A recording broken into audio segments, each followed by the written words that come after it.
నాగార్జున గారి ముద్దు బిడ్డ తనుజమ్మ కోరిక ప్రకారం 12th వీక్ కెప్టెన్ అయితే కళ్యాణ్ అయ్యిండు. కెప్టెన్సీ కోసం జరిగిన రోడ్ టాస్క్‌లో డిమోన్ పవన్ అండ్ కళ్యాణ్ ఇద్దరు కూడా మంచిగా ఫైట్ చేసిండ్రు. పవన్ కి బ్యాక్ పెయిన్ వచ్చింది అని చెప్పి తను డౌన్ అయ్యిండు. ఇక్కడ ముందు ఈ ఇద్దరిలో ముందుగా ఫినిష్ చేసింది పవన్. పవన్ అక్కడ ఫినిష్ చేసి టేప్ వేసి ఇక తనతో అవ్వట్లేదని చెప్పి పడుకున్నాడు.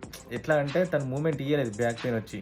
ఈ గ్యాప్ లో కళ్యాణ్ ఫినిష్ చేసిండు. కానీ లాస్ట్ మూమెంట్ లో పవన్ ఎంతైనా కష్టమైనా సరే అని టేప్ వేస్తుంటే మళ్ళీ తనుజమ్మ వచ్చి దరిద్రానికి సంచాలక్ తనుజమ్మనే. తనుజమ్మ వచ్చి ఇందులో ఇసుక తక్కువైంది, ఈ టేప్ ప్రాపర్ గా లేదు అని చెప్పి మళ్ళీ పవన్ ని తీపిచ్చి మళ్ళీ ఇసుక వేయించి ఈ గ్యాప్ లో పవన్ తో అవ్వలేదు. పవన్ డ్రాప్ అయ్యిండు. కళ్యాణ్ టాస్క్ గెలిచి 12th వీక్ కెప్టెన్ అయ్యిండు. నాకు డౌట్ భయ్యా, అసలు పవన్ కి నిజంగానే బ్యాక్ పెయిన్ వచ్చిందా లేకపోతే ఇది కూడా స్క్రిప్టా? మీకు కూడా ఈ డౌట్ వచ్చి ఉంటే కామెంట్ చేయండి. సో వాట్ ఎవర్, ఇక్కడ మాత్రం తనుజమ్మ ఫస్టే చెప్పేసింది, కళ్యాణ్ నువ్వు కెప్టెన్ కాకపోతే నేను బాధపడతా అని.